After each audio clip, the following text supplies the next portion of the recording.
pode revezar aí, cara? Pode, tô acabando já. Ah, legal. Aí, galera, tô por revezar, hein? Salve aí. Tu aumentou 5 de cada lado aqui. Pode soltar que eu vou. Eu não vou soltar. Pode soltar, Eu vou soltar. Pode soltar. Caralho. Falei que não ia aguentar. Cadê? Frango. Puxa aqui.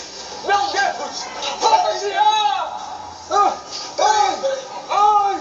Tá pensando, cara? Tá pensando. Alguém me ajuda. Ô, Laura. Tá me vendendo, não? Tô usando, né? Não, você tá aí, eu que vou usar aqui. Olha minha garrafa aí. Ah, garrafa. Sai daí, né? Sai. Professor, vê se tá certo a voadora. Tá? Esse aqui, o pouco laranja, eu boto onde? Professor, me ajuda aqui, por favor, é que eu acho que eu não tô fazendo esse agachamento certo. Claro que não, tá tudo errado. Você vai ter É? uma ruptura muscular. Cuidado, Poxa, vamos como é que lá, faz? vamos lá. Isso. Agachando, isso. Cuidado com a articulação do joelho aqui, ó. Isso, contraindo o abdômen. Precisa disso Isso, aqui? cuidado, calma. Comigo, vamos lá. Tríceps é esse, hein? Esse bíceps aqui, se tivesse uma boca da deixa de mim, ó. Olha que gostoso esse peitoral.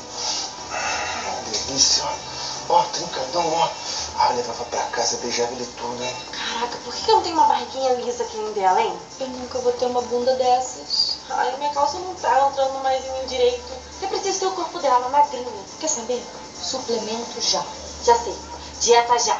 Ah, eu pegava as duas. Eu fui dizer que você que é uma academia que vende os produtos. A gente quer crescer rápido, tá ligado?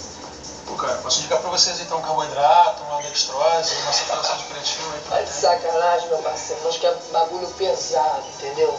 Cara, anabolizante, eu não trabalho, eu não indico, não Não tá recomendo. entendendo, a gente quer uma coisa mais na linha de biotônico fontora, tá ligado? Nestol. Isso, Nesquik. Leitinho. Essa academia tá ficando muito cheia, não acha, Paulo? Também acho.